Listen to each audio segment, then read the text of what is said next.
That's a thing about poetry in general.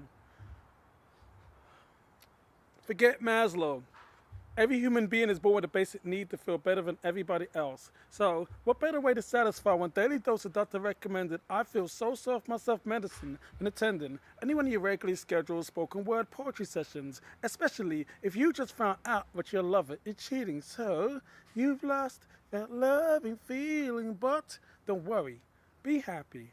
Thanks to domestic violence survivor poets, you're guaranteed to leave a venue wrapped up in a not so warm and fuzzy feeling that comes from knowing somewhere in Botswana a woman is being beaten. And just in case you happen to be a woman, you too can receive poetic justice, a means to get even, quite often involving the usual suspects, sugar in the gas tank, hot grits and grease, in case of extreme trifling fidelity, scissors, bricks, steak knives. The latter only to be used after first exhausting all possible alternative remedies, including having an affair with the other woman. Then send a high-def recording of your AVN award-winning performance so far from your dormant you can show you have erupted into a spontaneous overflow of uninhibited exhibitionism. Thanks to the cunnilingual horse and lesbian poet you dedicated to voyeurism. Now you can accuse of being boring in bed. That being said, depending on your personal preference, I'm sure if you're supposed to need, that poet will gladly serve as your sexual point of reference. But be sure to show reverence to that poet before making your request. I suggest Gary E. Rosebar to get at poet's feet. That poet is a sun with sand, and you are a jellyfish floundering on the beach. You are nothing like a poet who falls just beneath the superhero status quo. The biggest and baddest mofo you know, able to leap tall buildings with a single bound, spit haikus for the speed of sound, but a poet. Oh gosh. Spitting haikus for the speed of. I'm not doing good at all. I just went through this poem. Poet can't. Poet don't have enough money to afford a car of his own. And in the room, women come and go. Talking of Michelangelo, you know, the artistic type poet and moon as a financial guru, spiritual advisor. Two creative hold down a real job with pursuit that degree will work on forever. Yet that poet has an answer to every question you ever had regard to the origins of the Marvel universe. That cage-free eggplant eating poet recognized the world's foremost expert, the subject of broken home improvement. But that poet has never been married. That poet has a plan to save the planet. But that poet can't save enough money to purchase a home of his own. But if you listen long enough, that poet is sure to drop enough jewels to ensure yours never gets foreclosed. That cosmopolitan multicultural poet with some interesting stuff to say, with interesting man in the world has to sit down, shut the heck up and listen. That manly man poet with poems so deep only God can understand, balls too big to hold in both hands, filled enough raw testosterone, send the old spice man to a catatonic state of anaphylactic shock. But last we now come to that pseudo-scientific counterculture retrograde F revolutionary poet who may brag and boast his son Caesar hope, but that poet is more concerned with feeding his ego, satisfying libido, similes, metaphors, tied in speedos wrapped around the waist of beasts, you are trash smells, sunbathing at the beach, but how many prison walls have you breached? How can you claim to reach your poor face, charge at the door, pimp poetry like a whore? Claim about what you move beside your mouth. Speaking of which, if heads are nodding for the words come out, how can you claim to move a crowd? How can you be the change you want to see in the world or you refuse to explore? No further, your limited domain, raucous applause, perfect slam scores. Then again, this might be that poet. I can't say for sure, but somehow I know I've been here before. Okay, I don't know if you got anything else. Okay. I'm just going to read for now. Do a couple more. Okay, so these are poems I wrote when I was in Iraq. I did a couple of tours in Iraq, so, in light of. So this is called All Clear. This is for my first tour in Iraq. All Clear. I can tell you about dark days. Camp New York, Kuwaiti summers, 100 plus degrees, and yes, that's in the shade. But there's no escape from this heat, only shadows which afford no cool.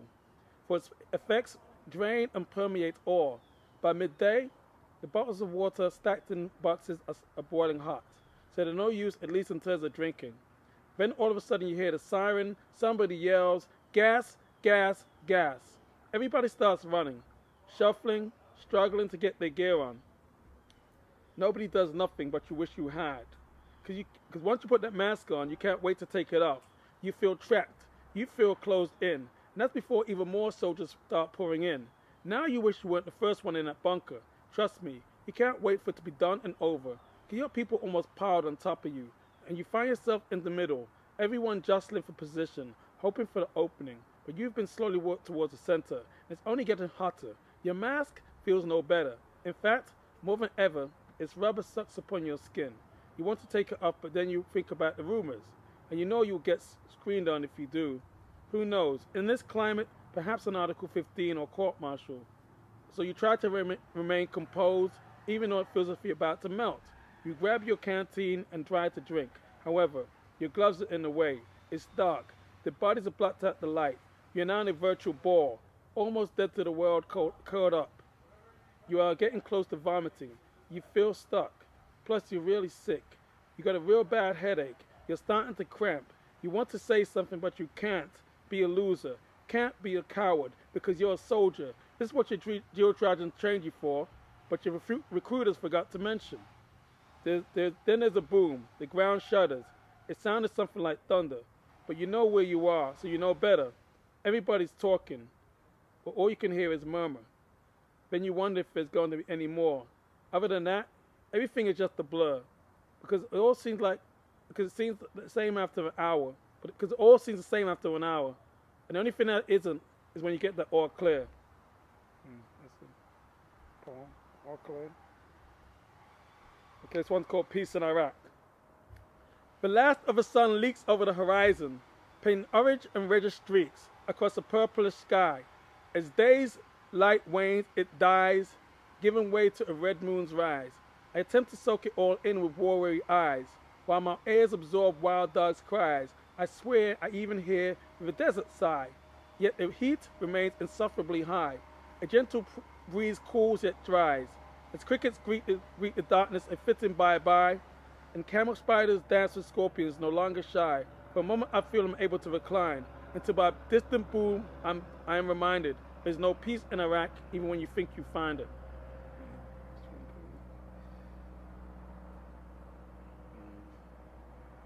Okay, this poem's called Down the Road. Golden hue bearing Ba'athist crest, the gates still stood for magnificence, although they'd been mauled, mangled. So like much else within Baghdad, they too carried fresh wounds for the all too recent onslaught, unable to withstand the blows nor the inexorable roll of U.S. tanks. Yet in spite of the massive destruction, they beckoned, leading us down a path only recently open to common eyes, but at that time limited to GIs, such as myself and group on the mission. This, for those moments, became something else. Temporarily at least, a sightseeing trip. In spite of the disabled Iraqi war machines, some of which we had to maneuver around, we find, quite surprisingly, that beauty had not been evicted, remaining amidst the delicately manicured flora, most prominent the countless conic trees, as well as a requisite variety of palms, with flowers adding to the prestige of color.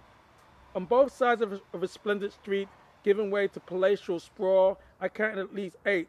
There may well have been more. All of this just beyond wars, frustrating our view. In the midst of the poverty I'd passed, an oasis of splendor in a city's heart. Not too far from part of town where throngs have been approaching us, approaching our Humvee, hands waving, flagging us, begging us for MREs or a bottle of water. My eyes were in total awe, wide open in order to drink it all in. For my mind knew I was watching history dying and beginning anew. For I saw in stone Saddam's head perched atop one of our palaces, giant, constantly smiling at us, and I knew it would soon suffer the fate of the murals down the road, once exposed to the people's wrath.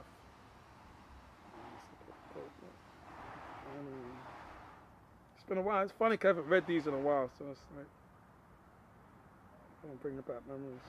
I guess that's what it should do, right? Like bring back memories and. Okay, let's go to Shift of Sands. I hope for a shift in these sands, as the gifts of peace lift its lands, its rift healed by a joining of hands, as the killings stop where they stand, on such a day let misery be banned, as the fires of heat cease to be fanned, and love alights every woman and man, regardless of various sects or clan. If all people find a vision to see these plans, then the wolves will be eaten by the sheep and lambs, the river of blood and tears will be ceased and damned. As minds opened to ideas forced those closed to expand, the percussion of destruction muted by dissonant bands, symphonies changing their tunes to orchestrate a most grand symphony for history and sympathy's last dance, enough for pay for those left to receive such advance. I think I'll leave y'all with that. Okay, thank you. Again, from the Blueberry Patch Volume 1, Testimonials. It's like being inside of a Christmas tree, looking out.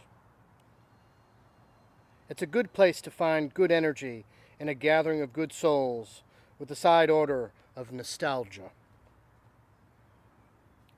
I was jazzed up about the crazy, awesome goodness of it all.